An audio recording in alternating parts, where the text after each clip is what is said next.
Welcome to everyone. Hi, Don. How Hi, are Don. you? I hope everybody is doing fine. Where you are, I'm in Phoenix, Arizona.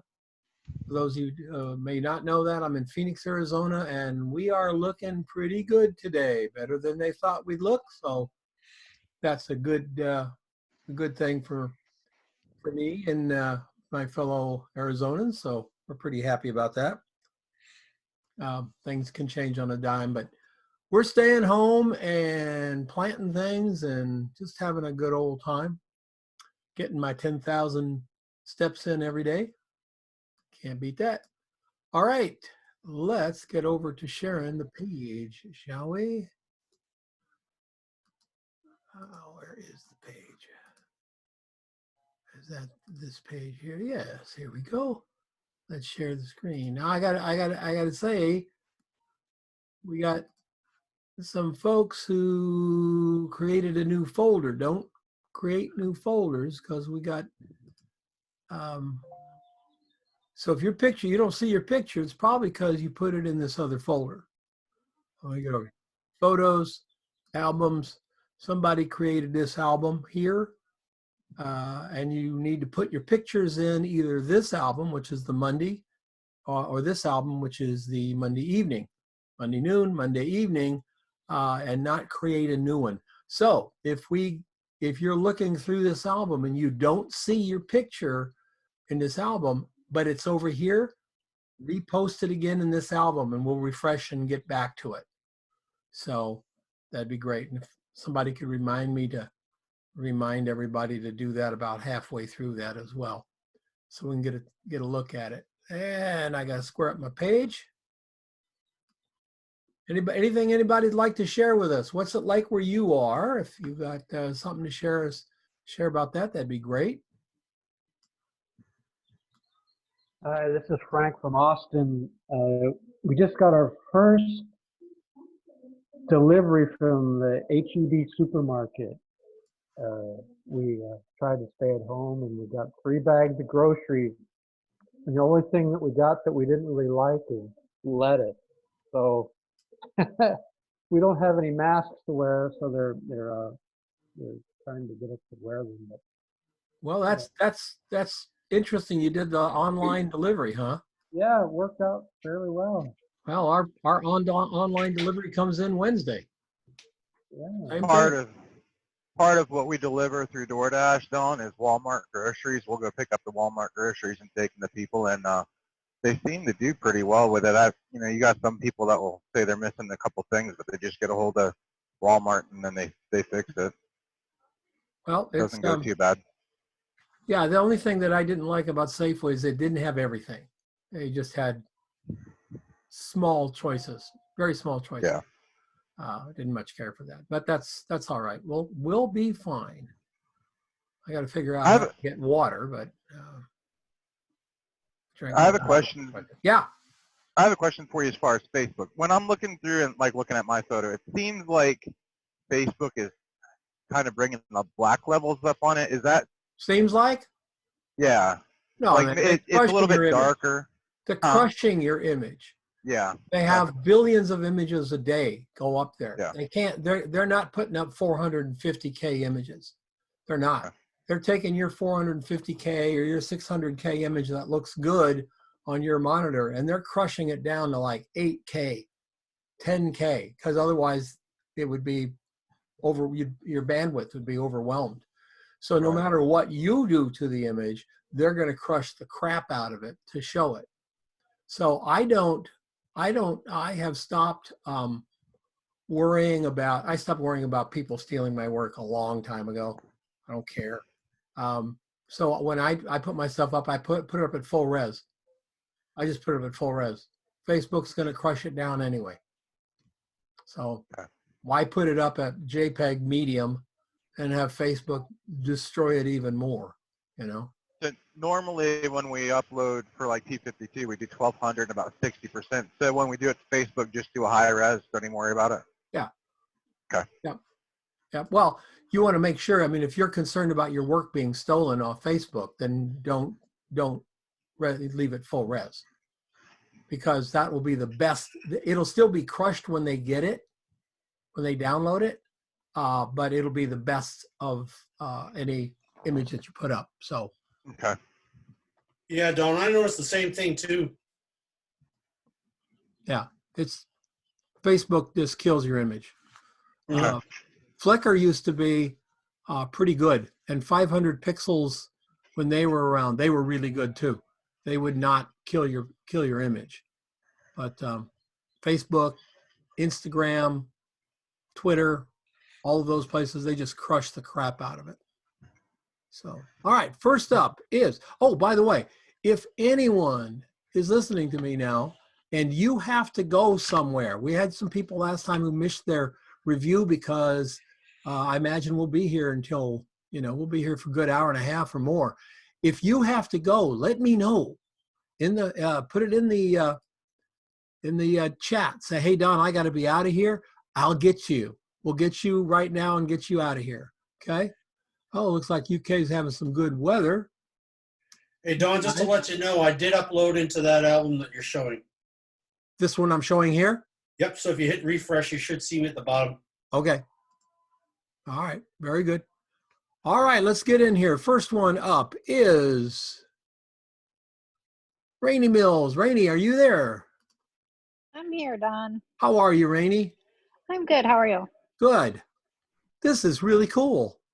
Thanks. Now this isn't chrome. This is like brushed metal. Yeah. Nice. Oh, great. Thanks. I like how you did your light. You just created a light tent around that bad boy. Yeah. Yeah. I'm like, what can I do for tools? My husband had recently just went through all of his tools, and we either took the ones he wanted to keep to Florida and gave the rest of them away. And so I'm like, we literally have 0 tools where we're at right now. Oh my. So I'm like, well, what tools do I have? And I'm like, oh, this is the perfect tool to use. Yeah, well, these tools come in handy in these days. They do. Yes, sir. So the only, I was, as far as styling goes, I was like, I had it plain, and then I added some of the corks, and I just, that's where I struggle, is styling an image. I think the corks add a little character to the back. Mhm. They're very small. Your angle on this is you're coming straight into this, right above the surface. So we are looking up at Yep. more than half the image. We're looking up at about this point right there. You see it? We start to look up at it here. And so that makes it look bigger, more important. Yeah. Lens 50? Yeah. Yeah, very nice. Really nice. Thank you. Yeah. Off to a good start. And we've got Frank Grieger. Hi, Frank. How you doing? Good. An old pipeline. Yeah, and you're getting you got a scrim here, but I think you're doing some fancy scrim work here. You got it look brighter at the bottom and darker at the top. Oh, it's a little strip box behind the scrim pointed okay. up to get a little gradient going. Yeah, because this reflection that you're getting here is a reflection of this gradient or this scrim. So if you gradient the scrim, you're going to get a gradient in the reflection, and you did. And this is all still reflection, but it's a little bit darker up here. Yeah. That's very cool. It And also I gets added darker a when I little- put my mouse over it. So. I add a little snoot to light up the jaws, the little gray jaws there, a little flash of light in there. It was too dark. Yeah, very good. Got it. Very good. And you know what? You didn't over blast it. I don't have a shadow from that speed light. Took me a little finagling to do it, but I got it. Yep. Worked out good. Yep. We got a little bit of shadow, and we got a little bit of bottom reflection right here. And then that speed light, we're seeing nothing over here, so that looks really good. Real clean there, Frank. Thank you, sir. You betcha. Very good. Hey, Don. Lens-wise, is that a 50, Frank? Yes, sir. Yes, 50 millimeter. I have a question about that one. Sure. he focused on the teeth. Shouldn't that be, because when I saw this, I was like, what should be the focus, the teeth or the rest of the tool? I think in this, because he's got lit up the teeth, I think the choice of focus is correct. Okay. This is the action part of the tool. If he had come down and focused on this, I don't think that would work if that was out of focus. All right. Yeah. So focus stacking would work on this as well? Yeah, you could focus stack this. It just depends on what you want. It's not so far out of focus that it's bugging my eye. But all this lack of focus does in here is pull us up to the main part of the thing. Right. Frank, what did you shoot this at? I shot it at probably about an 8 f8, F8? a high f-stop. Okay. Try to get some of it or most of it in focus, but you're right. I did the main focal point is the jaws towards the top of the Yep. image. Yeah. As long as you, the photographer, and I know Frank knows how to do this. I know Frank, so that's one thing too. As long as you, the photographer, know how to give it to the client with everything in focus or micro, thin focus, then you're golden, because, in commercial photography, they're going to tell you what they want. Right. So very good. So who's, Thanks for the question. yep, Robert Worth. Oh, I'm here, Don. Hi, For one Robert. once. Okay. Where did you put your light, Robert? Camera left. Camera left. Okay. For this shot, you needed your light here. And I'll tell you why. Bring your camera back and just do it a little bit of angle, right? Mhm. Because angle of incidence is angle of reflection. So what's happening is these tools here that are facing this way, we're getting reflection. But these guys, we're not getting anything on them. And they're going very dark. Let's get back up there to that image. See, these are going very dark. Do you still have this set up? I can do it again. Yeah, that's not a problem. Okay, I want you to do it again. And I want you to bring your camera so it's not going straight down, but almost straight down, Yep. Like that straight down, okay? Little bit of an angle to it. And you've got the whiteboards here. I want you to get a whiteboard. Move your tripod so you've got a leg here and a leg here, and then put a whiteboard, tape it to the legs Yep. about 6 inches off the ground, and let the whiteboard lean forward like that, like that. Let it lean forward by putting a piece of tape here and a piece of tape here. So it's not flat against these legs. It's actually almost vertical. With Right. me? Yep. Yep. Then we're going to take this guy here. We're going to put it about 4 inches off the ground. And you're going to light with this on a tiny stand, or clamp the light on one of these things right here to drive it through. Yep. And then your white card there. We're going to put a white card over here and leave the paddle there. Okay. Okay. Yep. Yep. Cheers, Don. You bet. Thank you, sir. We're getting there. All right. So, Kim. I'm here. Hi, Kim. What is this tool? It's a sander. Okay. I don't know anything about tools, but it's a hand sander, I think. Okay. And where is this light coming from? Is it coming from this direction up? Yeah, there's a window at the top, and then there's a sliding glass door to the left that I just brought curtains over in a little sliver. Got it. Got it. Okay. A couple little things. We're going to see how this gets. See that thing right there? Yes. Let's get rid of that. It's like is this flooring? It's a piece of Formica. Yeah. Yeah. It's just got it's just catching the light weird there. And then up here we can fix that. But this is a used sander, so we're not going to Yes. make it look perfect new. We needed a card back here, Kim. We needed to not lose that edge and that cord back there, especially because you've got this beautiful, see that little tiny dark line right there? Yep. That beautiful dark line pulls this off that background, that bright background. So it's being, this unit is coming forward. It's dimensional to us. And then when you Okay. got over here, we have nothing. And we need that corresponding light edge over here to pull it off the background. And just all, you got plenty of light coming in over here. You just need a white card right up there.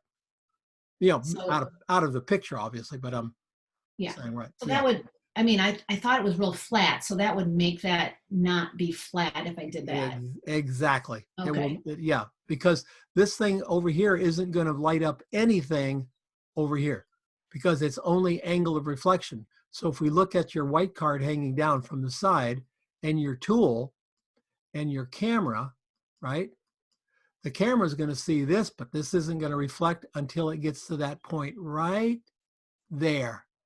And then it's going to reflect back into the camera. So it's only going to be a tiny little sliver of light up here. It's not going to do anything else other than that. Makes But sense. that'll be enough. Makes sense. Thank you. Yep, you bet. 50 millimeter as well. Good, good. Ah, okay. Yeah. Ooh, you know what else would help? Move your table to right about here so Okay. that your light is about 2 feet away from this. Oh, okay. Okay. And then see, you got the black card there? Yep. That's where you put your white card Ah, and okay. you'll have it. It'll look Okay. really good. So do it again. All right. Thank you. Don't let a sander beat you. All right, very good. Greg Reeves. Yes, Hey, you got your DeWalt there? yes, sir. Nice. What's the lighting for this, Greg? That is a mixture of indirect natural light plus 2 light panels balanced. LED light panels. Okay. Cool. So I'm just set up there in my driveway. I've got an easy up because it's harsh. It was about noon, maybe 1 in the afternoon. Uh-huh. It's really beautifully lit, but it's really kind of soft. Not your shot, but I mean, it's like, I want to darken this back. So darken it back here so that this stands out. That's what I think you need to do. Okay. Yeah, let's just darken that. So it looks like a natural shadow back there. You darken that and darken up to about here, and it's going to pull that out. And the other thing is, are you pumping any contrast in processing? Actually, I dropped the contrast off a little bit in this. Okay. That yellow is really bright. That's an almost new tool. So Yeah, but I think what we need to do is put the contrast back in the black. okay. Yep, because we can really pull that out a little bit. Okay. Good, Greg. 50. 50. Yep. That's a great behind the scenes. That's really great. Really good. Thanks. Great idea of what you're doing. I have plenty of time to set it up. So. Yeah. Well, very good. Wow, this is beautiful, Julie. Thank you. Wow, this is like, I had no idea this would be a Julie Smith row shot. Well, it was something I wanted to try to get the red in the background. And I was doing, first I did some shots of just the drill bit, but on a black background, and it was okay. But then I had the idea, well, maybe I'll stand out with the red. And which I don't think when I did the behind the scenes, I think actually how I did it was I put it on timer. This doesn't show it here because I took the picture after. Okay. In my left hand, I held this flashlight that has an LED light on it, like a small square. Right. And then in the right hand, I held a flash with a gel on it and pointed it to the background. And then when it went off, everything went off. Yeah. Very cool. Very It was cool. I diff- love all the color in this. Was this Yeah, was yeah. this a Then that brass showed up. drill bit?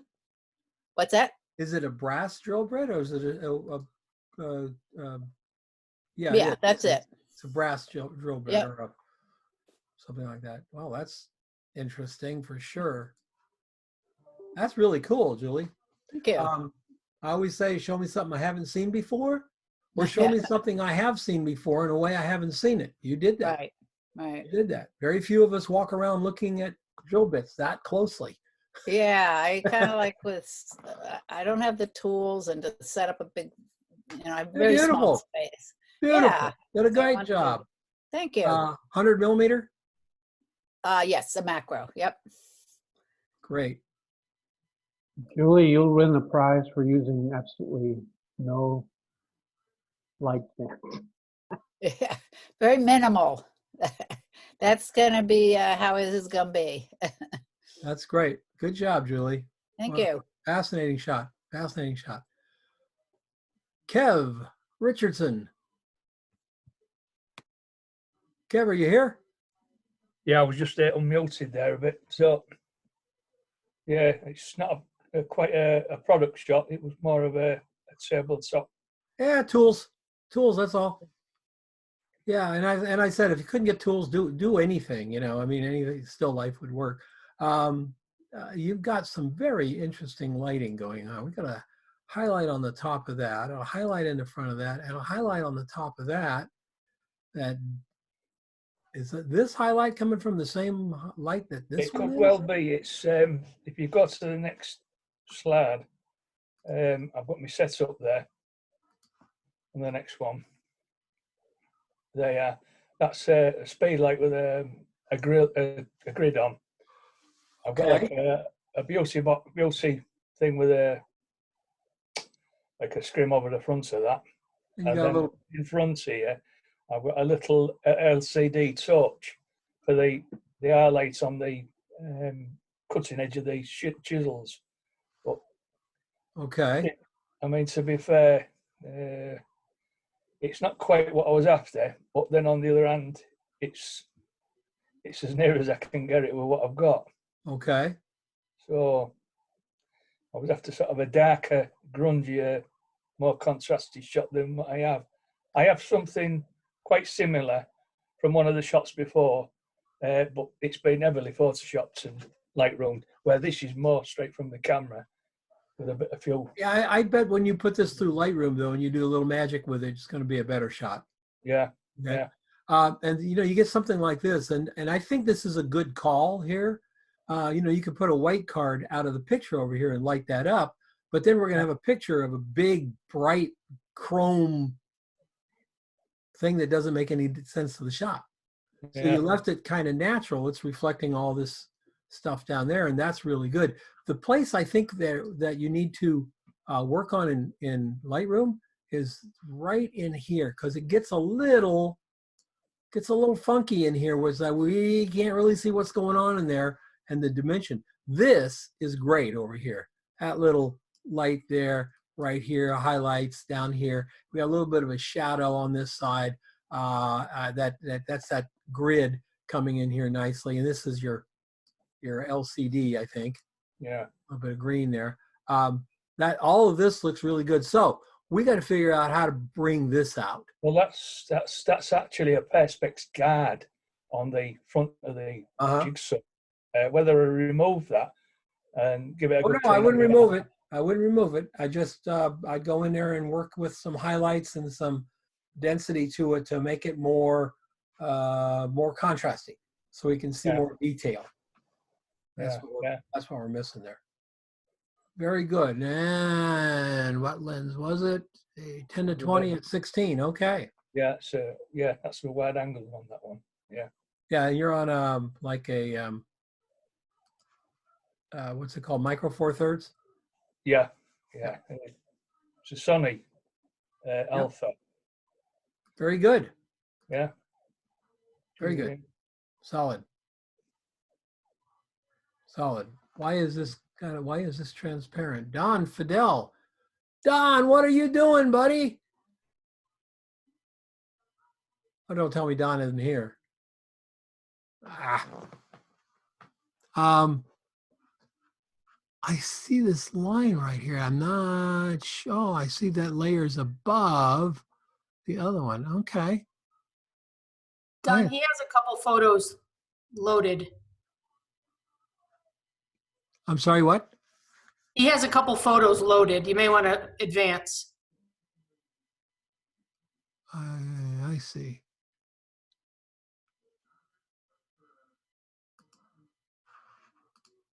I see.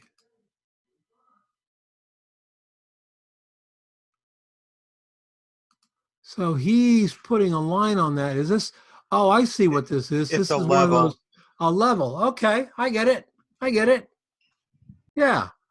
Well done, Don. Don's a very talented photographer from Florida. Look at the beautiful highlights. See, when you're working with something like this, you have to ask yourself, why is it made out of shiny plastic? Well, it's made out of shiny plastic because the product designer wanted the highlights to give you that feeling of gloss, because it something that's glossy is different than something that isn't. It's not better, it's just a little bit different. So it's nice and glossy. So we get these big highlights from his softbox or scrim there that he's got for the front. We got a sharp one up there. We got a beautiful one on the side, but all of these remind us that this is very glossy. Our transitions are pretty sharp. And then down into the, obviously down into the tripod. We get down into how he did the shot here, and you can see he's using huge scrims with a strip light behind it. And for those of you who don't know why the strip light is at an angle here, it's because Don is controlling the way the light presents on that little thing down here by presenting the light onto the scrim, where this box is very close to the scrim here. It's very far away there. So what you end up with is a gradient across the face of the scrim. Very bright in the back, less bright up front. Does it make a difference? Well, Don's shot's very small, but let's go back real quick. Does it make a difference? Why, yes, it does. Look at the value in here. Just going off a little darker here. Now, you could say, well, yeah, I could do that in Lightroom, but why? Why? Do it in the camera. Make it cool. Make it just absolutely stand out. Just coming out of the thing coming out of the box of the camera. Looks awesome. Great job, Don. Ooh, look at this old tool. Wow. Barb, you here? Here is that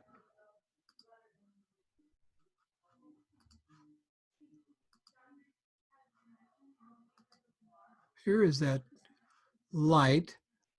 We were looking at this shot here, Kim. Kim, if you're still here, I wanted to show you. This is that, see this light right here is coming from back over there. And it's just enough to put a little edge on this. That's what we were talking about on yours. Barb, sorry you're not here, but beautiful, beautiful shot, Barb. All the texture in here, it looks really good.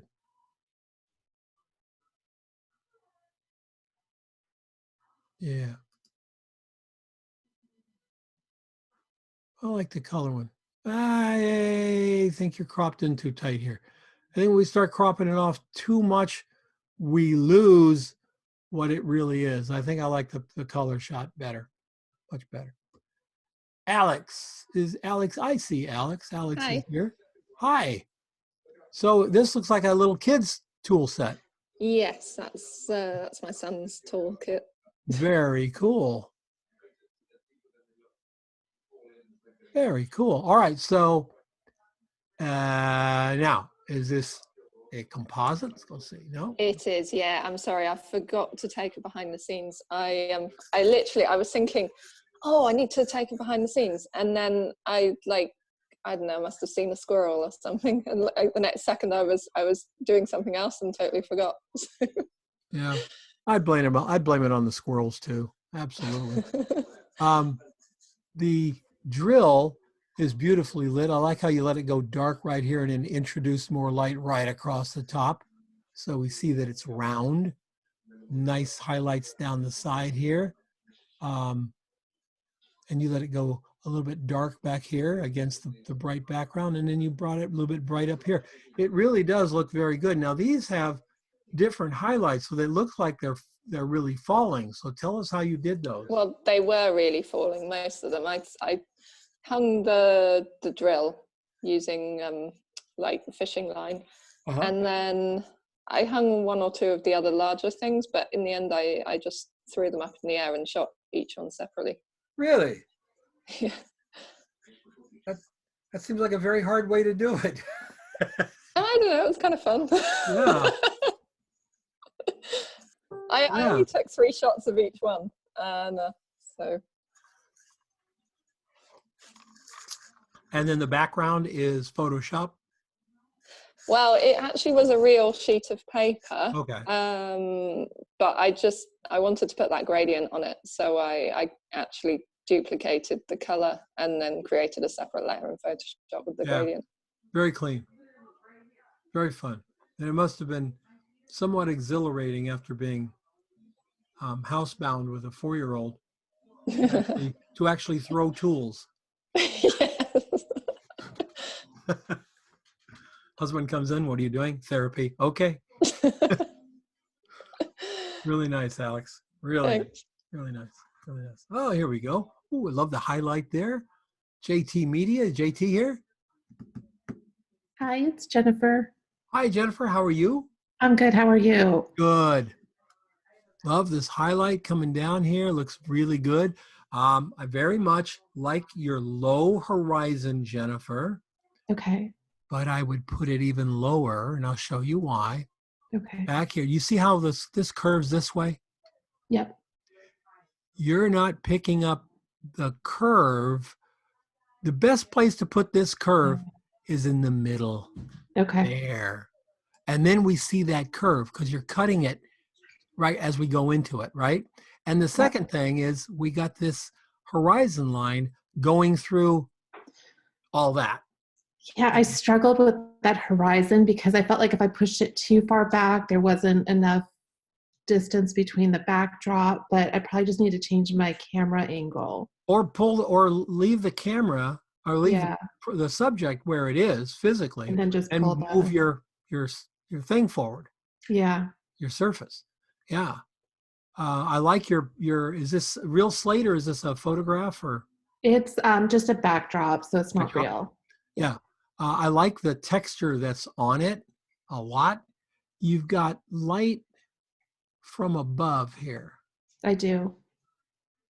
And so the light from above is messing with your texture, right? It's lighting it up as well as the subject. Yeah, I did struggle with that. I actually redid it in the photo down just a little bit.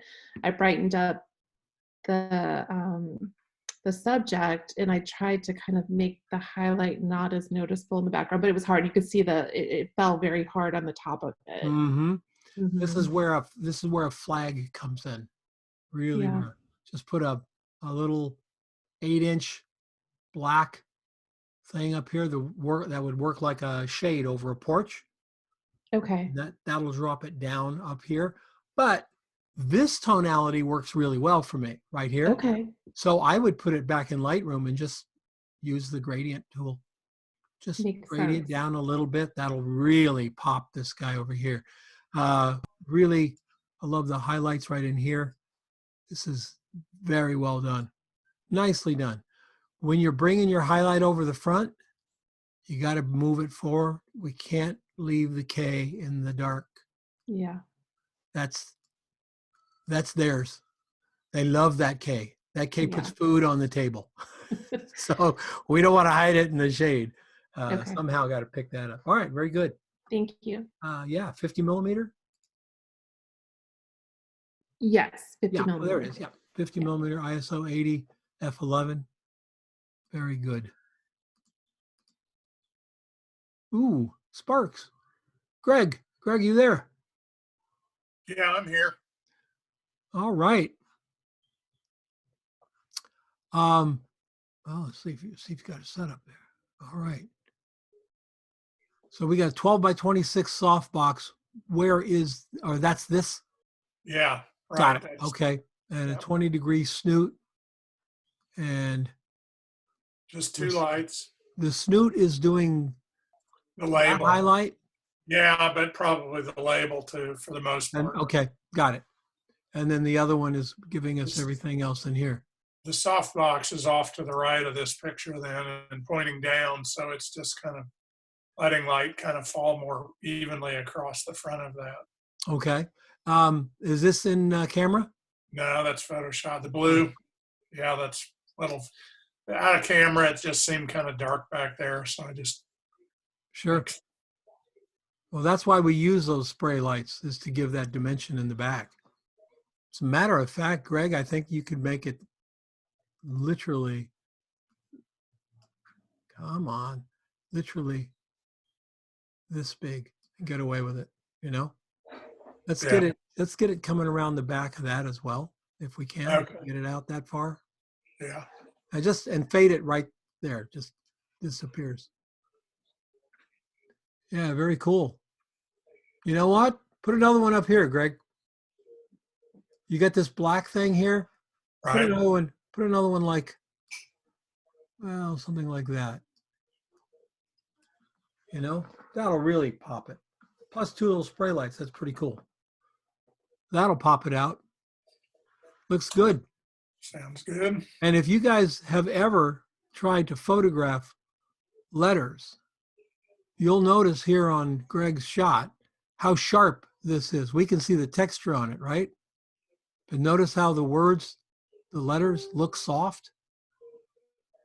It just doesn't really, it's hard to photograph letters. They just always look soft to me. Cool. Yeah, Craftsman would love this. You got the label there, you got the colors, you got the whole thing, and you've got the action of the sparks.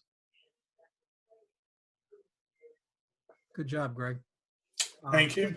How did you do the sparks? Can I? So it's a half a second shutter speed. Okay. So I drug the shutter, fired the strobe at the end of the exposure. Right. So you use what, final curtain strobe? Well, I mean, no, it's just, yeah, I mean, it comes at the end of the shot. Is that what you're saying, Don? Yeah. Yeah. You have that set on your camera, right? Right. So yeah, rear curtain sync. Rear curtain sync. Yeah. Yeah. Very cool. Great. Well, thank you for the behind the scenes. I hope you guys take advantage of these behind the scenes because they're really great to learn from. Really great to you when you get to see the picture and the behind the scenes. Mike Moore, simple, clean. Hi, Mike. Really, really nice little highlight in here. We got the detail on everything I would expect from a Mike Moore photograph. Even the lettering down in here, nicely done. Now, you didn't shoot it on this yellow, I don't think, right? No, I did. You did? Yeah, I lit the background. Okay, so this is floating. This is floating. Got it. Very clean. Man, behind the scenes. I probably would have known it's floating if I'd clicked one more time. There it is. Look at that. So you've got softbox coming straight down, and then you're hanging this card from the back of the softbox. Right. So you've actually created a V-card softbox. Mm-hmm. That is why this is all lit up as well as it is right there. And then you've got a light to the back, and I don't think you've got anything else. No, that's it. 2 lights. 2 lights. That's it. Love the highlight right here. Yeah. And you know what that is too. Just look at it. You know it's a Leatherman. right off the bat, but the detail is where, you know, all the magic is. Yeah, right there I used a handheld silver reflector to get that light back under there. Now under here. Yep, right there. Yeah, very well done. Thank you, sir. Very well done. Yeah, and great. And again, thank you for the behind the scenes. That rocks. That really rocks. Yeah, that was fun. How are things in Escondido? Encinitas. Encinitas. Yeah. Well, we're hanging in there. They're ticketing people for watching the sunset, so keeping people off the streets. Oh, that's something. Yeah. It was crazy. Yeah. You wonder if they're going to give you back any of your property taxes since they didn't let you go to the beach and you paid for it. Yeah, exactly. Yeah, I'm going to go with no. I'm just right off the bat going to go with, nah, that ain't going to happen. That's probably more true. Yeah. Sarah Decker Flannery. Wow. How are you? Hi. Hey, Are you coming out of retirement? I'm getting there. You better, girl. Damn. That's a cool shot. Thanks, sir. I really wanted to hang it, but it was heavier than hell, so Yeah. Yeah. If you have to I use didn't want to break a toe. if you want to use 1/4-inch rope, it's hard to Photoshop out. Tough that out. Yeah, exactly. Wow. Look at that. I hope there's a behind the scenes shot. Oh, there is. So big 2x3 right over the top. And everybody look how close it is. It's right down on top of that thing. And then a little strip box from the left. What is the strip box doing? Oh, it's Lighting up doing the back that. there, Yeah. Yeah, right. Yeah, and then I Yeah. popped a little white part under that front bit there to give that light, like in front of the trigger thing. Oh, Yeah, like right in here? there, yeah. Yeah. Yep. Yeah. And this thing is leaning on something other than the tire back there. Am I correct? Yeah, I had a little bit of foam that I took out of my light, the travel Right. kit for my lights. Just What pop that up. does is it lets this light sneak underneath this tool. It's like doing double duty. It's lighting the tool, of course, but it's also lighting the tire under the tool. So, you know, if this was laying flat down on it, this would be all shadow over here. And we wouldn't have the richness of it. That's really nice, Sarah. Thank you. Yeah, that's good. It's Sarah Flannery Photography, right? Correct. Sarah Flannery Photography. If you haven't seen her work, Sarah Flannery Photography. Talk her out of being semi-retired. send her notes. Mike Carpenter. Hey Don, put me in the underachiever group for this week, man. There's some killer stuff out there. There's some very talented people in this world. I got to tell you. This is really nicely done. You know what's hard about these? And I don't even know if you noticed it because you get a list of them. What's hard about these damn things is they're hexagons. Yeah. And so you have angles and you've got that little other angle right there, but we're seeing it because you kept your background not black. So that other hex thing, we'll just go with hex thing. We see it because it's dark against the background. See right here? I don't know if you did that on purpose, but if you did, yeah. There you go. It's genius. I gelled the background blue so I could get enough separation from the black to that. The gray was too light. Excellent. Excellent. And remember, folks, if you ever do something really nice and I'm gushing on about it and I say, did you do this on purpose? Your answer is, well, of course. Of course I did. Why else would I do it? Little highlights right in here. Right there. 50? No, that was with a 105 macro. Oh, okay. Yeah. Good surface, by the way. That's a, I call it like a rubberized mesh shelf liner kind of thing. You can buy it at a roll at like Target or Walmart. I use it all over the place. Actually, whenever I shoot my plexi bases, I put it on top of this so it doesn't slide. It'll stay in one spot. But I use in the back of my Jeep to keep stuff in place and everything. It's pretty cool stuff. Really crazy lightweight, simple to move around, cut it to size. That's nice. That's nice. The other thing I like is that basically the center of this tool is right here, right? Yeah. We got this much here, we got this much here, and all these guys are coming back, lending more weight to this side. And you came straight up that line right there. Straight up that line. That brings us right into the tool. Yeah, you taught me that on a perfume bottle shot about a year ago. And you remembered. Cool. That looks great. Thanks very much. Very good. You bet. Wow. Arnold. Hi, Don. Hi, Arnold. Boy, this is some pretty light, man. Thanks. I don't know if you remember, this is exactly the same subject that I did for the product shot of last year in our class. Yeah, but you did this way better than you did the last one. Right. I had a devil of a time with this because I did this previously in that class, and I put this in all sorts of background, and it was just like replicating the old one. So I figured, what else can I do to change it? So I said, well, might as well just float it. And this is what I did. I mean, I just took a fishing line and put it up. And that was actually the hardest part of balancing all this and positioning the fishing line so that I would have minimal Photoshop work on it. Because I really did not want to do a composite. I don't know. I just don't want to do Photoshop work as much. So this is my solution. I just put the background in there and put two lights in it, and there you go. Beautiful. Highlight across the top, pulls us right off the background. Is the background Photoshop or is it paper? No, that's a real thing. You could look at it in behind the scenes. Yeah. And we've got the beautiful highlight up here in the front. This looks really great up front here. We're seeing the detail in there. All the little lines and ridges and things along in here. Wow, it looks very good, Arnold. Thanks. It's very good. Anything else can I improve on it? I mean, do you think I should need a gradient on that label, on the Pack Life label? Do you think I should have a subtle gradient on it? Here? Yeah. No, that looks pretty good. Okay.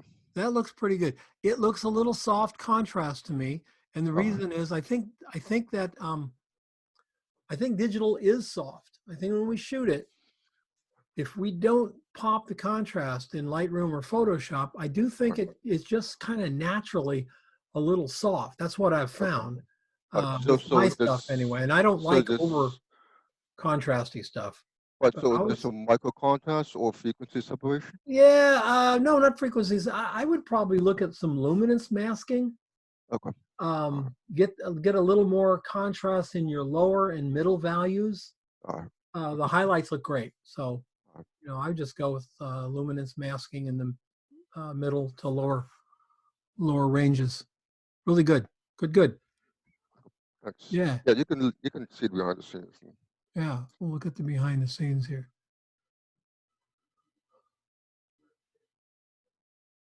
So what I have here is that's an actual like countertop. So that's what gives the red. And the LED light there is just to light the scene because I took this shot in a totally dark room so that I won't get any kind of reflection or anything crazy. And that's basically what I had to do. And you did a nice job with this, but I'm going to warn you that these Apollo boxes with these big lips absolutely suck for still life work. Oh. You can't use them for bottles. You can't use them for anything unless they're behind. If they're behind a scrim, then great, you're fine. Right. Well, I'll tell you why. Because normally I would have used a strip light on this, but I did not have enough height and size of the softness of it, so I had to switch to that. These are built-in flags. They're built-in barn doors, is what they are. They are really great for people photography. Awesome for people photography. And I don't mean to say I don't want anybody to think I think the Apollo soft boxes are bad. No, they're great. I have two of them. I have the small one and the big one. I love them for people, but for product, you've got this black edge to deal with, and it's going to reflect in everything you photograph. That's reflective, right? So what you could have done here, though, Arnold, is tilted this light up like that angle, right? And then use this lip to drop that darkness down to about here. Oh, okay. See, because moving the box, you don't have to shine the light at it. Can this see the box? Yes, it can see it. So it's going to reflect that bright, shiny right there. It's going to reflect it like perfect. In fact, you probably wouldn't see much of a change in this light at all because you haven't changed the size of this light. You've just changed the use of the shadow here. Okay. Make sense? Noted. All right, Yeah, very good, it man. does. Thanks. Very good. Super, super. Yep. Oh. Yep. Yep. Yep. So you got a little strip box up front. Got the big one over here. The big reflector, and then the recessed Apollo. Yeah, great. Okay, thanks. Great. Very great. Carla McMahon. Hi, Don. Hi, Carla. How are you? Good, thanks, and you? Good. Did you know that you and Greg are featured over on the new assignment? Oh, no, I yes, didn't. Yep, we have a link to your website, so everybody go visit. Oh, okay, cool. And Greg, and John McAllister, and Rosanna Smith. All right, great. Highlights in here. The tools look fantastic. Yeah, your model's got a great hammer hand here. Look at that hammer hand. She knows how to use a tool. that's my daughter. There you go. I'm not sure she does, but Well, she looks good in jeans with tools. How's that? We'll go with that. yeah. Blue looks great too. Look at that. I love the skin tone with all these blues and reds. You know, just pops. Everything pops. It's got production value, and I really appreciate that. Cool. I forgot to actually take a behind the scenes, but I had two big soft boxes on each side of her, and then the way she was holding the hammer was a little bit forward, and there I had a scrim with a strip box behind it, trying to get a bit of a highlight on the hammer. Right in here? Yes, that's the strip box behind the scrim. And it's so easily, so seamlessly lit here. Nice bright background, great texture, lighter on this side, darker on this side, highlights here in the tools and in the jeans. I love seeing the tools in the pockets. It makes it real. All of that looks great.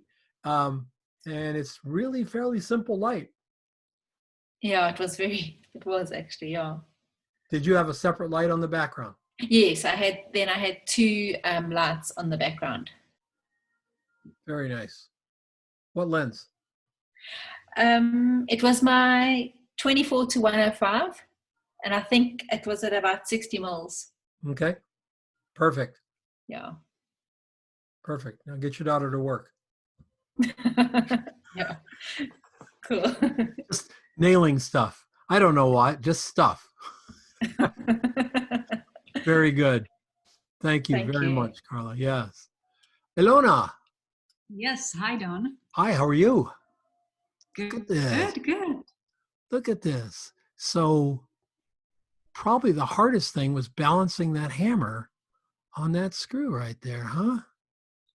It was not that bad. The worst was actually trying to remove the logo of the suitcase, which I gave up after a few hours. Yeah, it's fine. It's fine. The only way I wonder if frequency separation would have done it, but since you've got gradients going on, I bet it would have been pretty tough. Yeah, I tried pixel by pixel, and I made it a little less obvious, but I just couldn't get it rid of without actually messing up with the texture. That's okay. That's all right. Look at the beautiful highlights on the hammer. Look at this. Up here, we see through the hammer. We got a highlight right here, which makes that circle pop. Highlight down the side. This light right here is catching that little lip, so we see that we've got design elements all the way through here. The hammer looks great. That's great lighting on the hammer right here, right here. It goes a little dark for me right there, but not enough to kill the shot at all. And then I like the way you've got these things just standing up here, just looking great, really looking great. I love this light right in here. This is a well done shot. Did you do it behind the scenes? Yes, should be right after it. Next one. All right.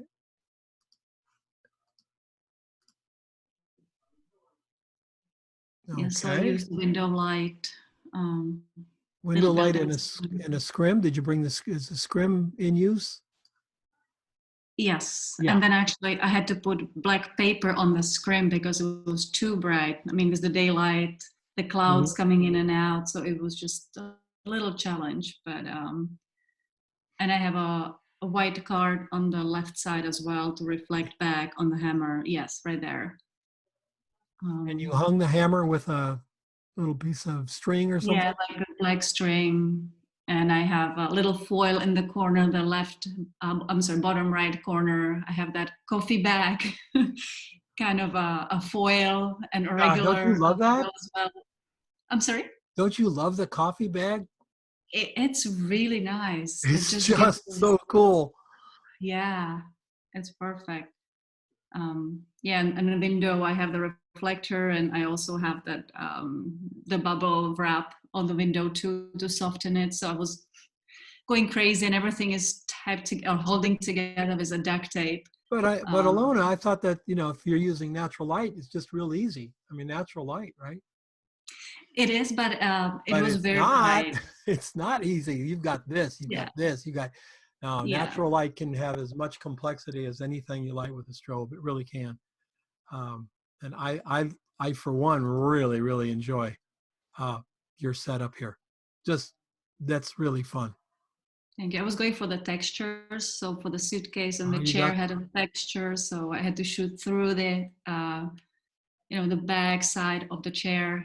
It was interesting. It was challenging. It was fun. And I like this sort of shape of shadow coming in here, and then Mhm. picking up with a light over here. That's really cool. That just tells our brains that there's something else going on. Yeah. Well done. What lens? My Sigma R24. Ah. Wow. Yeah. Really? 24. Huh? Are you full frame? Yes, I am. 24. Wow. Doesn't Yeah. look like a 24, but that's. Or did you crop this at all? Yes, I did. I Oh, cropped okay. in. Okay. Yeah. Cropped in. Okay, good. Because I was starting to lose my mind there for a second. I'm going, oh, it doesn't look like my 24. Very nice. Thank you. Very nice. Yep. Richard. Hi, Don. Hi, How are Richard. you? How are you, sir? Fine, thank you. How's your folder? Ah, pretty good. Look at this. Nice. I like how you use the pure black, Richard.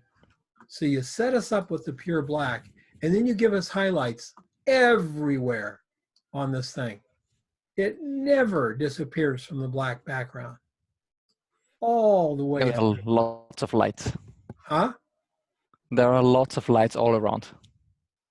Yes. And there's, I don't know if you could have found too many more products with more angles than this. My gosh. Look at that. There's angles and things. You got this to come out. You got that to come out. Let me ask you, when you were shooting it, did you take it apart by quadrant just and look at each quadrant and figure out how to get the light to do what you needed it to do? I love this, the fact that you got a little bit of light coming under there, giving us the shape of that tube there. Wow. Or that handle, whatever that is. That's really cool. It's a handle. No, I didn't look at it in quadrants. I tried several setups, and this one was the best. I thought it gave me the best light from each direction. Okay, you're using speed lights? Yes. You're using speed lights? Good grief, man, that's a lot of work. Without modeling lights, that's a lot of hit and It took miss. some time. Yeah. Wow, really good, man. Thank you. Really good. This is a solid shot. I don't see anything. Wait a minute, I saw 2 dust specks over here. They're on my monitor, though. I don't think you can fix them. Even down to this is good work. This is good work. You can work with an art director. If you can do this, you can work with an art director. Working with an art director he or she may say, can we get this handle a little bit brighter? Well, yeah, you can. You've done everything else, you can do that. Or could we get a little light under here? You can do it. You can do it. I'm talking to Richard here. You can do it. Once you know, if you're at this point, you can get that other stuff done. It's just a matter of figuring out whether you're going to use a card or a grid or a snood or a, and every one of those presents a little bit differently. Or maybe you just stick a card under here, do a shot, and then, grab the shot that has the reflection in it and drag it over this one. There's a lot of ways to skin that cat, so to speak. I'm not going to get hate mail from cat lovers. Nice shot, Richard. Thanks, well Don. done. Well done, sir. Behind the scenes, there is a small silver reflector for the blade and 4 speed lights. Through grids. Yes. Yeah, nice. A lot of work there, man. A lot of work. Angie? Yes, I hope a spoon is an acceptable tool. A spoon is a tool for delivering blueberries. Right? Yeah. Yeah. They said when humans started using tools to eat, that was the beginning of the tool thing. All right, well, great. Here we go. This is really fun. This is, again, that show me something I haven't seen before type shot. What is the smoke? It's not smoke. It's if you look at the behind the scenes, there's I've got the spoon is sitting inside of a black trash can to kind of act almost like a shadow box, and then I've got some felt sitting underneath it. So I think you're just seeing the kind of difference in the felt pattern. Let's get rid of that. Okay. Yeah, let's kill that. I love this shot. I think this will be great in your book. Thank you. I really do. It's just a striking photograph. It's got design elements. It has production value, and that just goes a long way. That's really, really pretty. So you're using 2 soft boxes. Yeah, they're strip boxes. One of them, the one on the right side, has a grid on the front of it, and the other one, yeah. That one's gridded. Mm-hmm. So see your gridded highlight. See how it's narrower? Yeah. Yeah, that's what the grid does on something like a blueberry. The non-gridded box is going to give you a softer presentation of light. See right there? Look at that. Where the gridded is going to be more the shape of the light source because it's not allowing anything to escape. And that's a nice use of both lights because, folks, you create a little bit of eye movement here. There are no consumers who are going to go, I wonder if there was a grid upon that softbox. They're not going to do that, but they're going to know something is different going on here. Your eye jumps from image to image. Really well done, Angie. Thank you. Just put it on that pure black and we got the shot. Okay. Yep. Excellent. Another Leatherman by Sophie. Hi, Dawn. Hi, Sophie. How are you?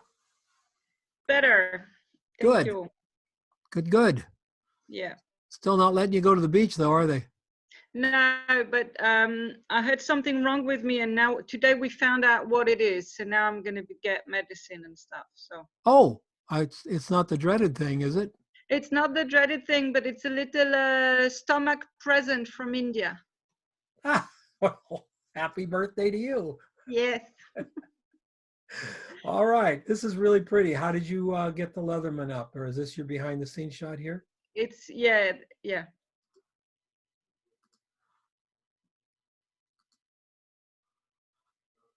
I basically copied what everybody else was doing in the group. Uh-huh. And yeah. So you've got, is this a I've scrim got- behind it or is it white? No, that's a white card and it's got a light going into it. Okay, The light is just under the table. got it. So it's going, you've aimed it up at the white card to light the Yes. white card. Yeah. And then, And what are then you using- yeah, what are you using to light this card up? AD200. Okay, and where is it? Is it down here too? No, above there's a Godox in the strip light. Which one are we talking about? Sorry. This box here, or this light This board is here. just catching the light from the box right at the top on the screen, the Godox that you see written right above. Above here? Oh, I didn't even see that. Sorry. Okay, so that's the big light that's lighting this card up. Yes. Got it. Got it.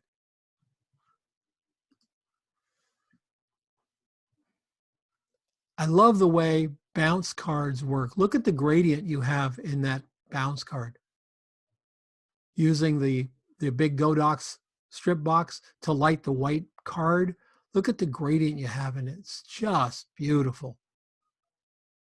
Now I like that. Another art director may say, hey, can we get rid of the, can we just use the box because we want it to be real even? And that's fine. You can do it, right? You know how to make it even. You know how to make it more supple and with gradient like this. Really nice. I love the light on the little Case. holster thing there too. That's very nice. See all the texture in there. Thank you. Yeah, really nice. I got to get me one of these. I got to get It me was one. my father's, yeah. Yeah, yeah. Everybody I know who has one, they were like passed down, you know. Then I go over and see how expensive they are, and I go, okay, I get that. You don't want to buy one of these and let it go away. Hmm. I love it. That's really nice, Sophie. Thank you. Yeah, good job.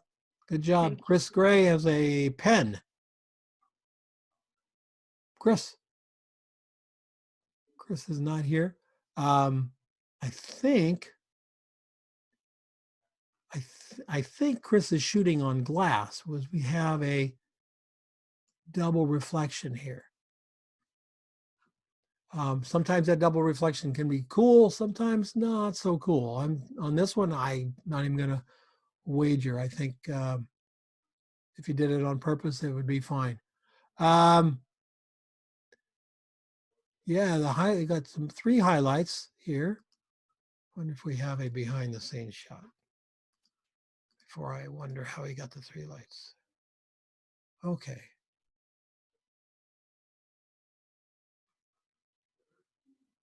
Huh. Okay, I'm not really sure how he got the three things here. This would be the top one. This would be, oh, this one is coming up from here. Okay. Nice. Nice, Chris. I think we need to get more light on this one. Maybe twist your umbrella a little bit, get more light on this white card. Because we're losing the white edge here. We're losing on the backside. We got a lot of gray out there, and then the edge of this pen just not standing out from that gray as well as I think it should. Okay. However, great highlights down the side of the pen. We know it's round. That's very cool. Real clean. Overall, not a bad shot. Just don't let us lose the subject against the background. Thank you, Chris. David Thielen. Oh, David, you here? All right, David. Really like how you use the shadow back here. dropping down behind the unit, which goes up into the shadow somewhat. Very nice. Beautiful highlights along here and along here. Not sure I'm crazy about this being out of focus though, because that is the thing. That's the nail gun thing that happens right there. That's nice how we see that. And the highlight on the tool is really great. Really great. That looks out of focus to me. If it's not, let me know. Maybe it isn't. This doesn't look like it's out of focus to me there. So I don't know what I'm looking at there, David. You'll have to fill me in on Facebook. Not really sure why it's looking that way. So look that way to anybody else, or can you tell what that is, folks? Anybody seeing it sharply?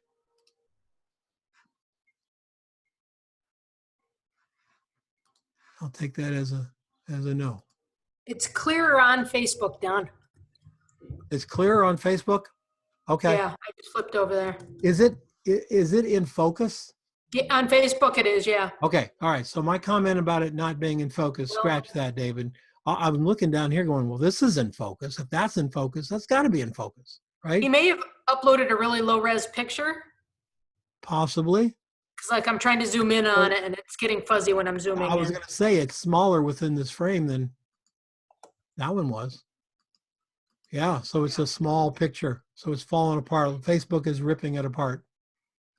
All right. Hey, Don, David's been texting to the group saying that he has no microphone right now. He's watching the presentation, and the other note was that it was sharp in the original. Yeah. I think it's just Facebook tearing it up, is what's happening. Yeah, I believe that. Tom Siebert. All right, I'm going to check over here. It is now 1:09. Does anyone have to leave really quick? If we haven't gotten to your picture and you have something coming up, let me know in the chat so I can get to you before you have to run. Okay? Tom Siebert did a great job with this. Really, really well lit. Look at this nice clean set here. He's got this floating above here somehow, probably tied to the boom maybe. And then I believe he's done the background in Photoshop. Very clean, Tom. I love the highlights in here and in here.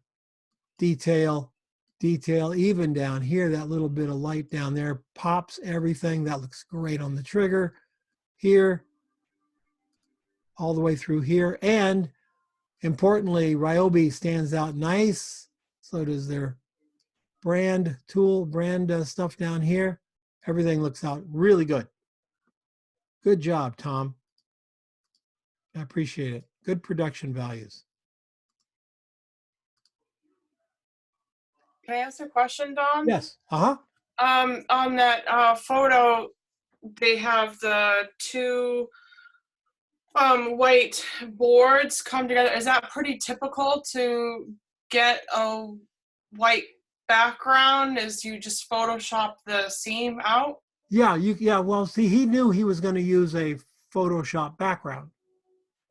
So he just didn't care about the seam at all. Yeah. Okay, thanks. Have I showed you this group how to use seamless paper? I don't believe so, Don. All right, I'm going to do that real quick. Seamless paper is hold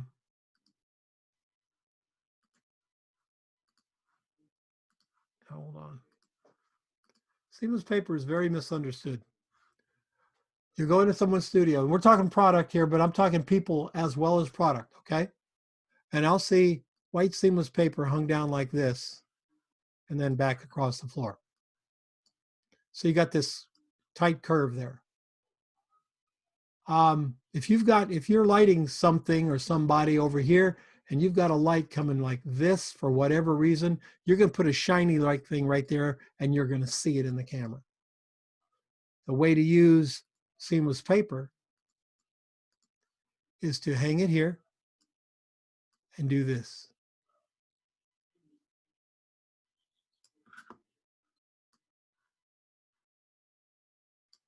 Put your subject out here, and then put a box above the seamless paper and light the seamless paper up evenly. You have no crease. Seamless paper should be hung at an angle to the floor, not a straight down and then coming across. This is amateur. This is professional. Okay? You'll get a much cleaner background. Same with product. Same with product. You got your product table here. You're going to do white seamless, put your seamless back here, and pull this bad boy down right like that and across the paper. Then when you're shooting here, you've got nothing but beautifully lit paper all the way back. You can put a strip light here. You can put 2 umbrellas here or 1 big umbrella, whatever, and you light that evenly right there. And then your subject up here, you light it just the way you want. You'll have absolutely unbelievable clean backgrounds. Questions? Okay. Daniel Franks. Daniel, you here? Yeah, happy Monday. Happy Monday, Daniel. What's up with you? We're hanging in there. Good. Great. You're using a pretty much top-down light, which has given us some really interesting gradients on here. We certainly know these are round. We certainly, I love the texture in this thing over here as well. Really fun. You built in a little bit of a gradient here because this is the reflection of your light right here, right? In the wood. Yeah, I'm using a 12 by 56 inch strip box at an angle. Okay. Upper right corner to lower left corner, a little bit behind the subject, but above. So you've got your light at an angle here. Yes. Oh, cool. So in the next frame, you'll see the setup. Very cool. 2 exposures, 1 with whiteboard fill. And the whiteboard fill was where? Where the right here. calipers are. Yeah, I put it right over on top of the well, I moved the calipers out of the way and put it parallel to the chisels to get the near edge of the chisels. Got it. All right. Nicely done. Thank you. Yeah. And well thought out. Yeah, I wanted that strip of light from the upper left to the lower right to kind of pull out the chisels from the other items. Yep. And this is so, this tool is so matte, so diffuse in its surface that it lights up almost evenly. So this thing is more matte than the wood. The wood looks like it has a bit of a shine to it, just a tiny bit. So it's reflecting the light source. This guy isn't going to reflect the light source. It's going to reflect that it's lit up. Really cool. Thank you. Good job, man. Thanks. Lynn? 750 with a 50. Yeah. Yep. Gotta love those 50s. James Ellis. Wow, that's very clever, James. Thank you. What is your background, sir? The background is a beat up cookie pan, just a baking sheet. Yes. I've got a setup shot in the next frame, but yeah, I struggled. I had a black card for a background, and it was just so imperfect. I mean, just as perfect as cardboard is, it was just, I figured, why not just go totally imperfect and then. Yeah, get the texture in there. Yeah. I love it. Baking pans are never thrown away at my house. When they get all destroyed, they go out to the prop room. Yeah, I struggled with lighting a little bit. In a perfect world, I would have illuminated the front lower left where the hinge points are, just to pull them out a little bit. Here? Yeah, a little bit, just to make a separation. It just seems like a big old dark blob. Yeah, but you know what? I bet you if you go into Lightroom, yep, you're going to find that there's enough information there to bring it out just so slightly. So if we look at it, we can hardly see it, but if we look up here, we know it's there. That's the kind of detail you want to have here. I agree with the big black blob looks a little heavy right in that corner. That being Pretty said, close it's to straight also out of pretty straight out of dramatic. camera, pretty much. Yeah, it's a pretty dramatic shot, though. You know, you've set that up well. You've got some dark shadows under here as well. So you set it up very well to have that. And then that's your shot. So you're coming right straight down. What is the pink thing? Oh, it's my strap. Oh, okay. You have a pink strap. No, it's red. Oh, okay, good. I've never seen I'm a pink. I wasn't making a value judgment. I was just thinking I've never seen a pink strap.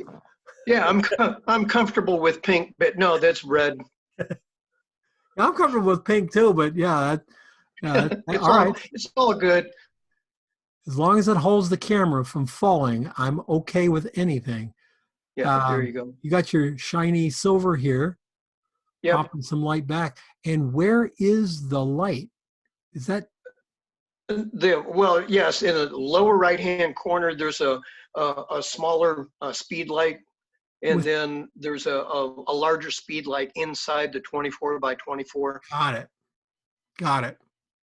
The aluminum foil on the white cards. Mm-hmm. The only thing I would tell you, go, Jim, is it Jim or James? Either one. I've been called all kinds of things.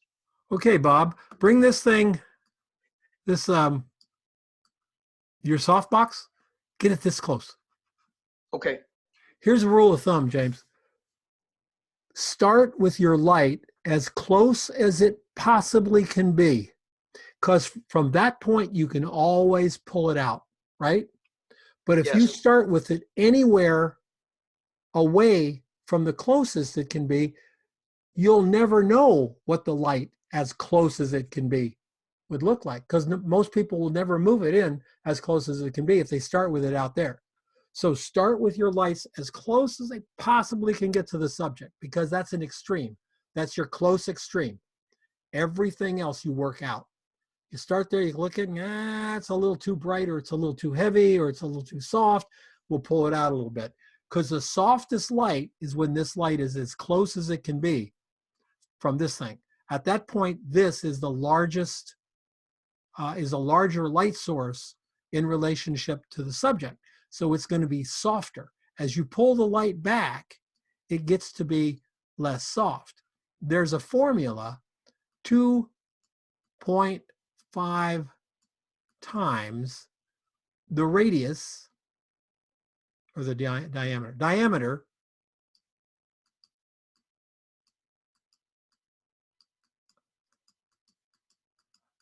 I couldn't have taken much longer. 2.5 times the diameter will allow the light to do what the light does. It's like a beauty dish.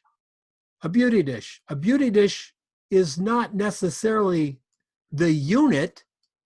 That's just a lightings thing. Beauty dish is actually, most people don't know this, is actually what the face looks like. It should have a little triangle right under the nose, and a little triangle right under the bottom lip, and a triangle, a heart triangle under the chin of shadow. That's a beauty dish.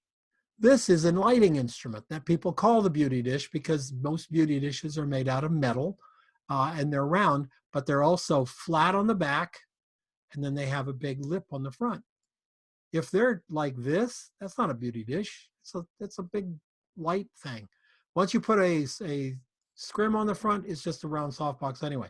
But a beauty dish is designed so that when the head comes through, the head lights up the lip as well, and you get this giant, flat, round light. So it comes here. However, at 2 times the radius, so if you have a 40-inch beauty dish, at 80 inches is the last time it's going to present as a beauty dish. At 120 inches, it looks like a light, just any old light. It won't make any difference. If it's a 4x6 softbox and it's 14 feet away, it's just going to look like a light. You might as well have a flashlight in your hand. So keep those numbers in mind. The closer the light, the more the light's going to look like the light is supposed to look. Thanks. You got it. It was a darker environment, and this behind the scenes was shot with a cell phone with a flash. Sure. Sure. Yep. Very nice. Bet you had fun. Yep. Yep. Always learning. Always learning. We got another Lufkin here. Donna Buell. Donna Kane. Hi. Donna. Hi, Donna. How are you? I'm good. How are you? I'm very good. Let's see if I have. All right. So no one.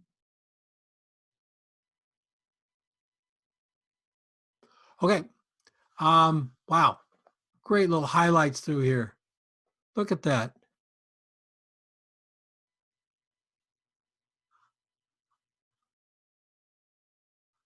So do you have a saw, or did you gnaw this? I cut that a while ago with a very small, flimsy saw. It started going its own direction at one point. Yes. All right, very cool. Light looks good. It's just window light. Did I screw up? I did. Hold on, let me go and find my place. I gotta remember, I cannot do that. I have to do this, like a new window.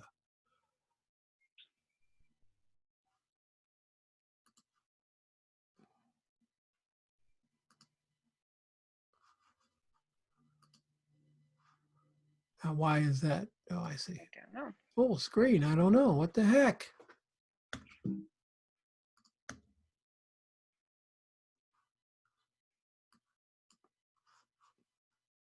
Okay.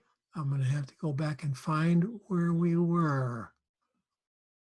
Get rid of that. Get rid of that. Get in here and find Donna's picture again. There we go. There. And open like a new window. And there we go. Okay. So scrim in front of window light. Yeah. And foil over here. Well, that's a nice big foil Yeah. thing. That's And then clean. there's a little bit of a foil hanging over the top to light the top of the measuring tape a little bit. Okay. Very cool. I want to tell you to do the same thing I just told James. This, since it's so close to the window, is really not diffusing much more than your curtain is. Okay.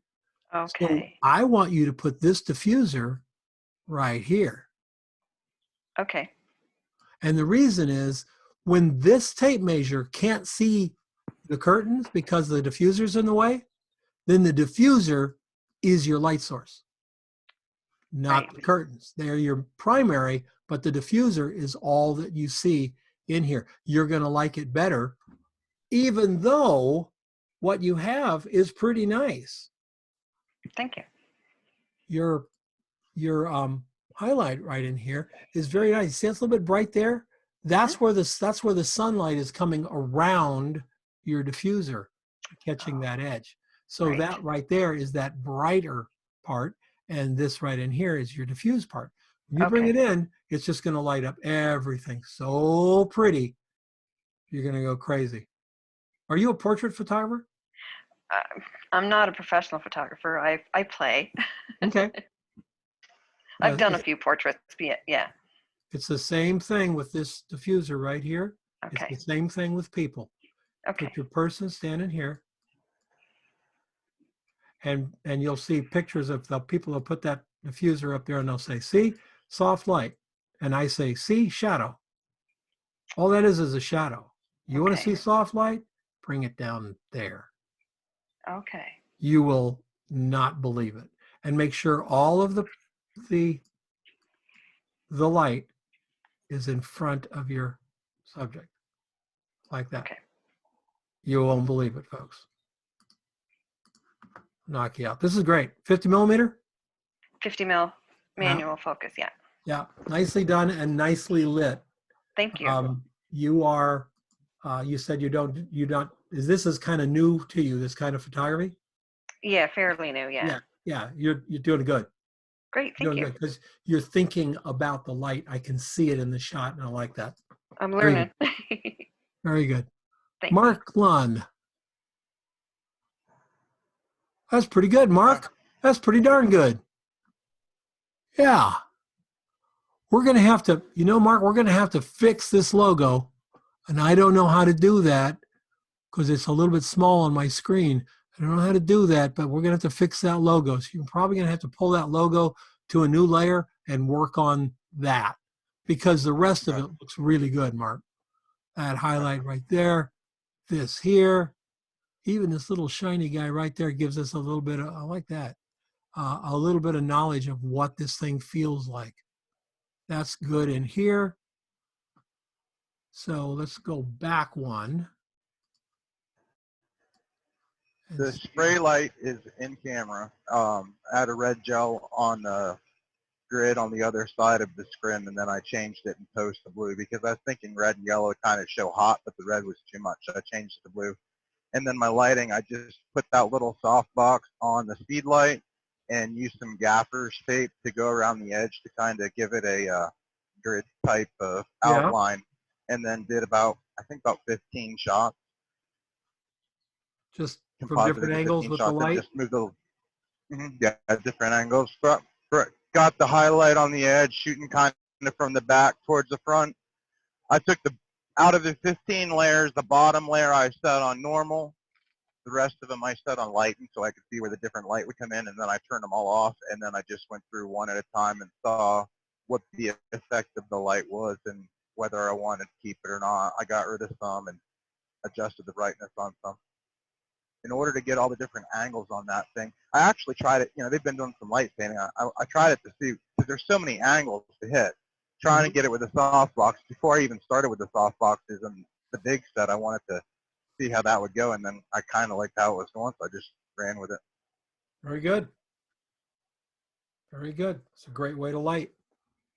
Great way to light. Love it. Leonardo Ferri.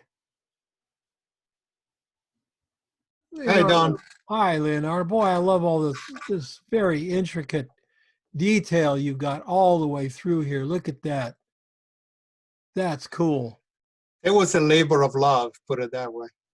Looks to me like you got a light to the back and you've got a light in front. Am I right? Yep. And a bit more too. You'll see it on my setup shot on the right. I love how you got all the tips of these things to light up. Even that. That's so delicate.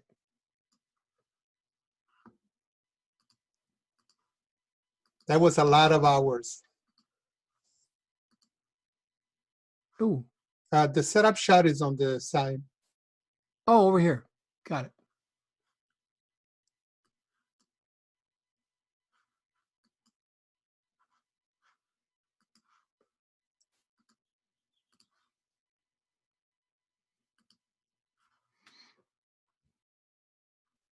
So I put it as close as possible to the window. That's a window on the back. And two flags. Okay, flag here. And one for the flag gradient and yeah. one for the full background. Yeah. Yeah, and then a white card up front here. Yep. So you're kind of using a dark field lighting. Yeah. Yeah, very clean. What that means, folks, is he's shooting into the black, but the light back here is coming over the top of the black and lighting up all these little edges in here. The one up front is lighting up the front edges, the one in the back, and then this highlight that are coming down these two tools, basically the reflection of this tall window there. That's the really hard one was the highlight on the left side of the box, because I needed the highlight on the left side of the box and have the gradient too. Yeah, that one was hard to achieve the gradient, you know, the shadow coming from the left. Yeah. And have the highlight at the same time. That's really clean. It's nicely done, sir. Thank you. this is the kind of shot that will catch an art director's eye, especially if you're showing it to anyone who makes little things like that, because that's very delicately done and it's beautifully done. Thank you. Yes, sir. Good job, Jaden. Hello. Hi, Jaden. How are you? I'm good.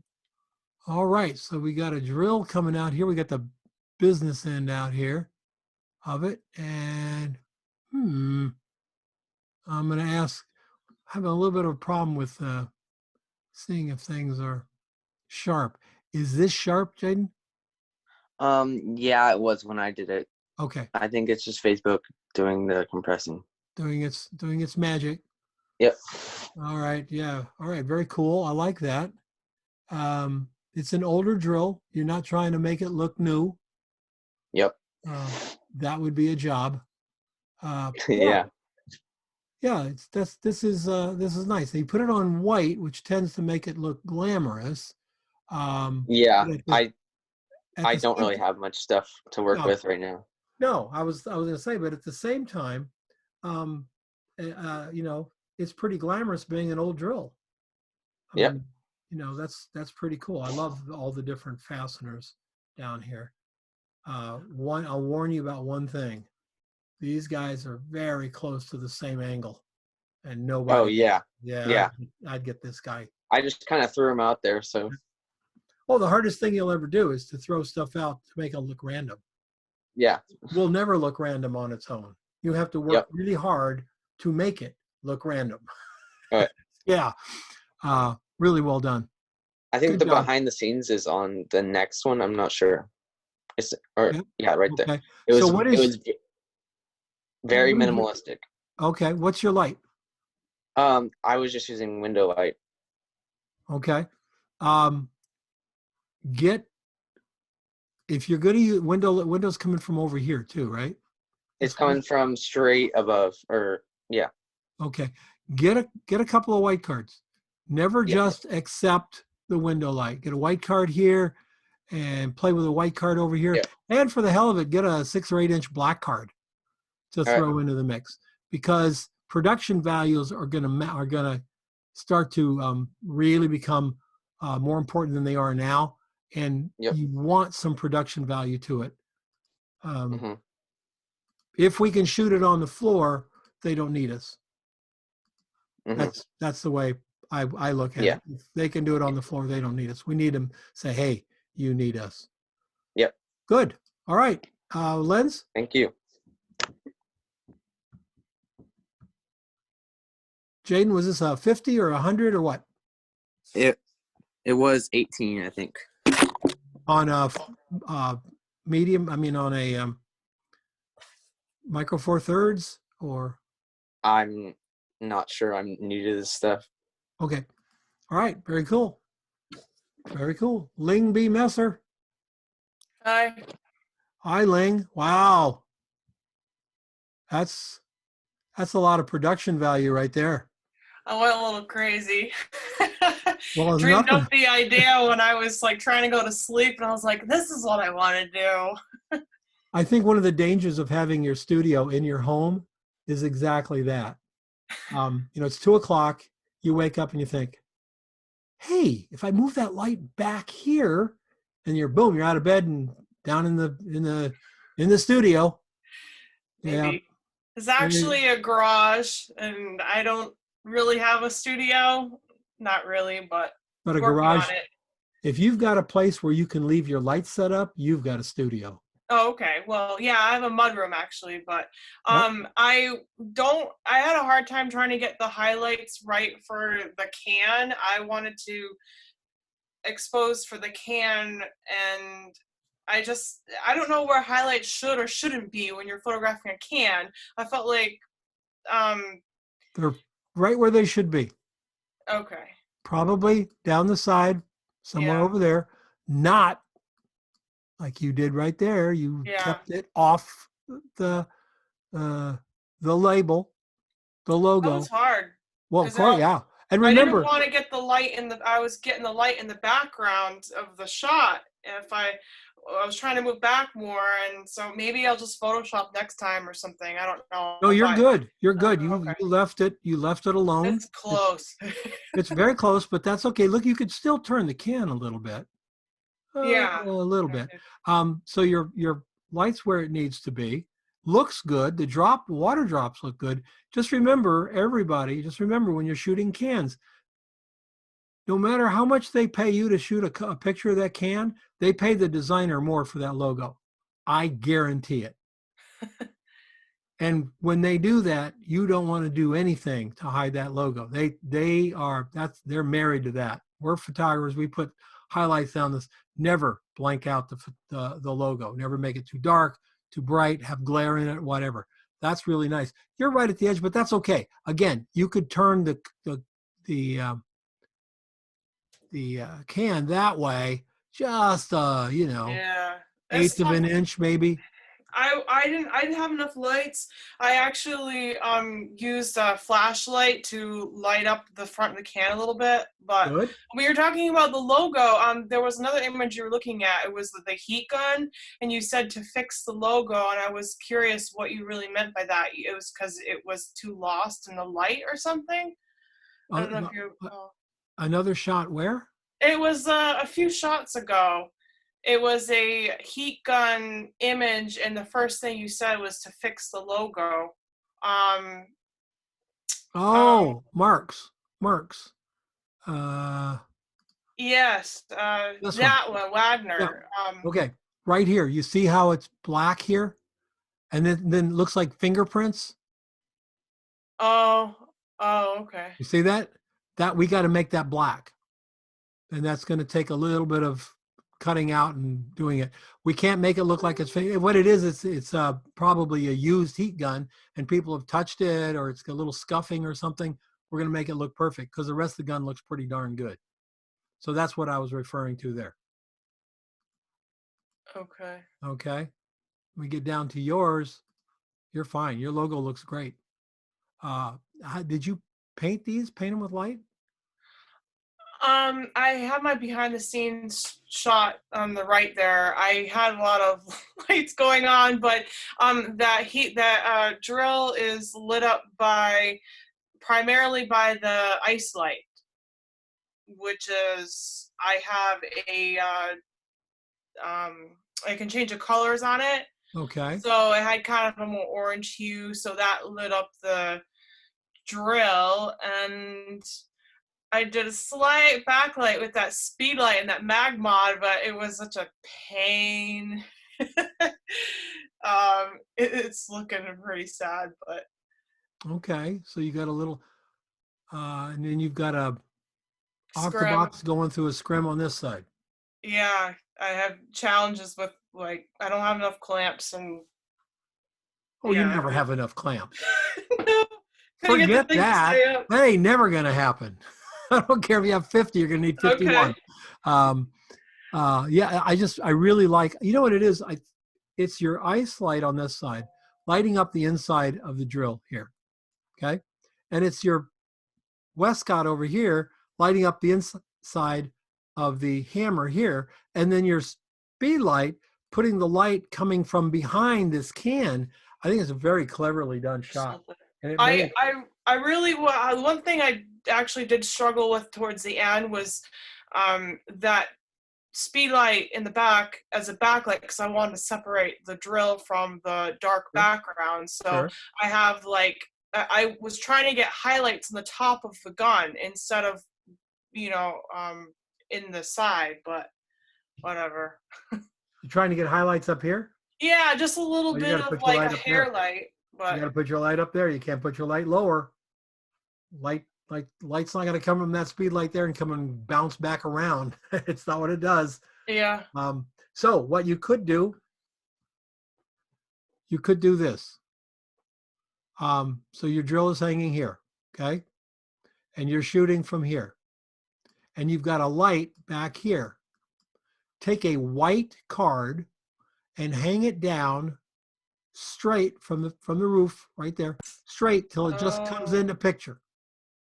Now this light is lighting up the ground here, but it's also going to light up that white card. Okay. And that white card is going to go angle of incident, angle of reflection. And it's going to Okay. give you all this edge right there. Yep. Very cool. Okay. Yep. Yeah, try that. That's one of the ways I do hair light. Is a white card hanging straight down above them, just behind them. My front light lights up the white card. White card gets bright, and they get a nice, beautiful, soft little hair light. I don't like hair lights that look like mall shooters. Really good. Really good. Super. I'm really proud of you guys. Okay, Karen Wheeler. Karen, Yep. how are you? Okay. How are you? Good. So we've got a They're nail clippers. nail for clippers, and dogs. they're a little bit of a texture to them, right? Well, they're just banged up. Oh, okay. Yeah, they're just banged up. That's all. Well, this is, yeah, this, and you've got one light on this. Am I correct? I've got the behind the scenes. I actually have two. Two. So not very good behind the scenes once I realize it's all out of focus. Yeah, so there's one, I guess it's kind of just curving around it. And I tried the one on the right, I tried to turn it off and say probably wasn't doing anything, but it was just lighting up that back handle, the back arm, I guess. Got it. And this, what is this over here? This is a It's scrim like, or? no, it's a 24-foot beauty dish.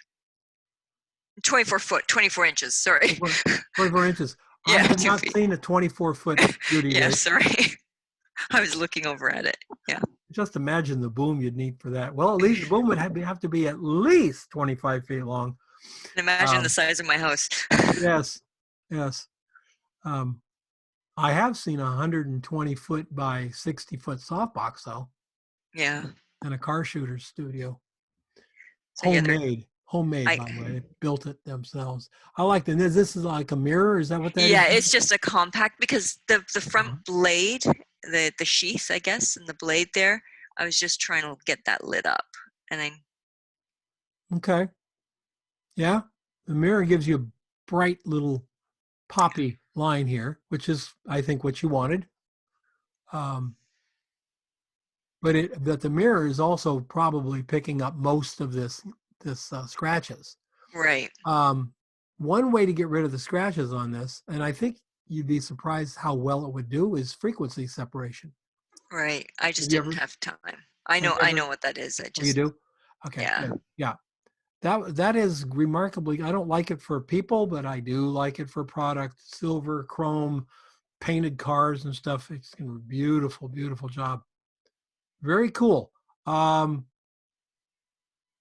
I think a white card would have been better than your mirror. I think. Okay. I don't have one to compare it to. Right. Next time, try the mirror, try a white card, and try, do you drink coffee? Yes. Okay, rip one of those little bags of coffee open, get that silver from the inside. It's awesome, awesome reflector. And then just like spray mount it down on a piece of cardboard or foam core or something. And it's not as poppy as aluminum foil, and it's more poppy than a white card. So the one thing that's not in the behind the scenes, just so you know, is I was holding a black card randomly over the tool. Oh, okay. Just because of the way that softbox is situated, if you go back, yeah, there would have been like a line over where all those, like on the flat part. So where the scratches are, yeah, there was like this really horrible looking highlight line all through that, kind of odd. So it wasn't scientific by any means, because I put the camera on timer and then just walked over and tried to judge it. And then each time, of course, it was slightly different, but I got it until That's great. this was the best one, I guess. That's great. You learned a lot. Yeah. Well, this is way out of my wheelhouse, so thank you. That's and think how much you learned doing that simple shot of nail things. How much you learned, right? Yeah. And then you've sat through an hour and 46 of critique, and I bet you've learned a lot from that as well. Yes, The for next sure. time you set up to do a product shot, it's going to go easier for you. Guarantee it. Okay. Thank you. Guarantee it. You bet. Eileen Thomas. I'm here. Hi, Eileen. Hey there, Don. We are now getting down to the hardcore people here. Been here an hour and 47 minutes. I hung in. Beautifully done, Eileen. Look at that. That's so clever. I was looking around. I did something earlier, but then I said, let me do something. You know, I did this like 3 hours ago. So Now, is the shot in the camera, or did you Photoshop that in? I took another shot because it's a mirror, right? So it's going to be at a different focus point. So I took another shot and then composited that shot in. But it was there. It was actually there. If you look at the behind the scenes, shows it in the next one. It's an inspection mirror. That's Yeah. pretty clever. Yep. And the purple behind it, is that coming from behind here, or is Yes, that, yeah. There's a strobe behind the behind that stuff, like 2mm white foam in a roll from a craft shop. Yeah. Like really thick translume. Oh, you've got the thick translume? No, that's what I found. This is not translume. It's from a craft store. Oh, okay. It's really thick plastic foam. It looked cool to use. I thought I'd try That's it. cool. I like that. It's got texture to it. It's I kind of know. interesting. And it also doesn't diffuse off so well, does it? No, it's very thick and it's it really. I had to have my strobe up 100%, the 400 watt second strobe. So Yeah, very clever. Oh, I like the shot. I love the idea. I love the Yeah. idea. Thanks. This could be really fun as a series, you know. Trying to be fun, you know. Yeah, and an animated GIF where the ducks come in, you know, they sort of Yeah. wander into it. That could be very fun as well. Oh, you can do infinite things can be done. Yep. Good job. Thank Good you. job. Solid. Mark Shaw. Hi, Don. Hey, Mark. This is really good. Thank you. Wow. Really good. Really good. How long did it take you to set this up? I'd say it took me a couple hours because I fiddled with it. I tried a couple of angles for the composition, but it was mainly getting the composition right that took the most time. Uh-huh. You know, I kind of had an idea, and well, you know, Project 52 taught us a lot, including get the diffuser or the scrim as close as you can. So, Well, what we got the texture here, so we know what these are. Then we're getting all these highlights right through here, really, really great. However, yeah, you're gonna hate me. I want you to do it again.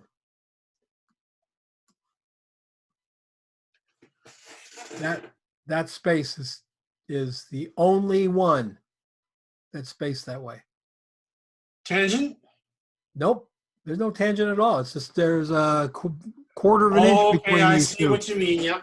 Okay. Yep.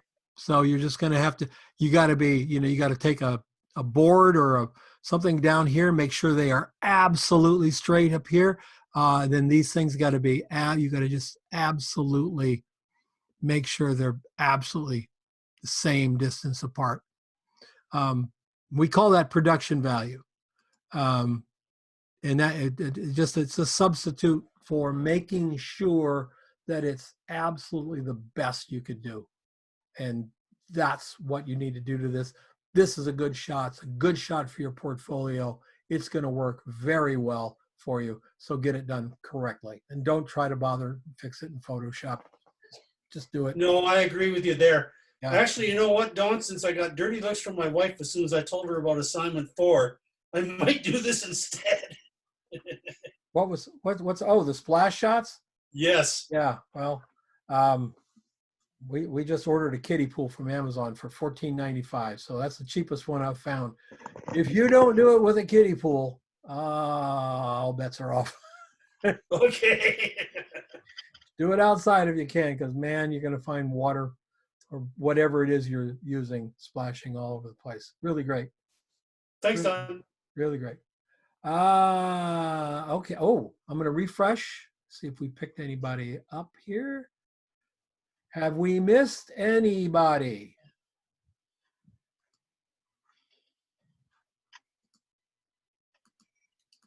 Silence. I have a question for you with the splash shot. Sure. Is it better to use water or adding a color to it and then desaturating it later on as far as picking it up in camera? Is there a better way to do that? Well, with the splash shot, since we haven't missed anybody, we'll go over and take a look at the splash shot real quick. The thing about splashing is you can't front light the liquid. I don't care if it's wine, beer, water, whatever. You cannot front light it. You must backlight it. You also must be aware that if you put a light only on one side of the water, you're going to get a dark line on the other side, which is what you want. If you put lights on both sides, like side light, both sides of it, and you don't provide that water something dark to give you an edge, you won't see the water again. There's no edge. So you've got to be very, very careful with your lighting and how you set it up in here. And I'm working on another one for another video for Wednesday for this class. So don't jump in and do it before Wednesday. There's a bit more coming. So there's that. So you got to backlight it. And if you backlight it, you're going to pick up color. Now, what Greg did on his is he shot the splashes separately. So he was able to pump the red back into it a little bit. But if you're using wine or something and it's really heavily backlit, you don't have black behind the splashes, even though you're backlighting the splash, you can wash the color right out. It just disappears. Okay.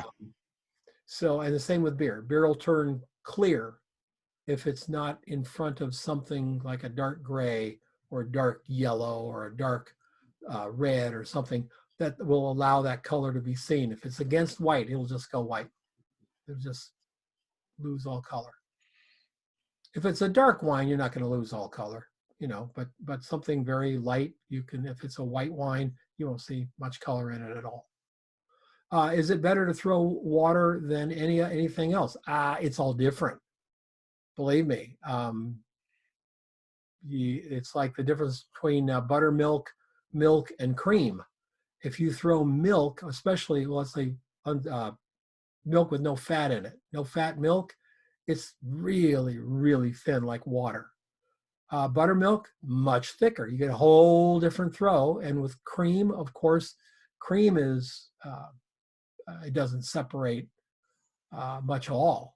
It just, you know, it's just a big blob of stuff, and it's very slow to run down the sides of stuff. So sometimes you'll see cereal with, you know, a pour into the cereal. That's cream, because if they did it with milk, it'd just be icky, just be real runny like water. So they'll do it with cream to get, so they get big splashes with big drops. Let's see, what else can I tell you? It will get everywhere, so make sure your strobes are covered with plastic. And every different possible cup that you can get is going to make a different kind of splash. So you can get the water swirling in a little Dixie cup and swirl it out. You'll get it one kind of splash. You could do it from a beer bottle and get a different kinds of splash. You could do it from a big, wide rimmed glass, and you'll get a different kind of splash. It's all there. The toughest thing about splash shots is eye-hand coordination. It does take a while, but pretty soon you're going to get every pop. When you first started, you're gonna be too early. You're gonna be too late. It's not gonna be in the, you know, it's not gonna be right. But you know, 40 into it, be much better. 60 into it, much better. The next time you do it, way better. You know, it's just eye-hand coordination and practice. So any other questions? Okay. If there's no questions about this or anything else, I'll let you go. Thank you, Don. All right, guys. Thank you, Don. everyone. Thank you. Now. Thanks, Don.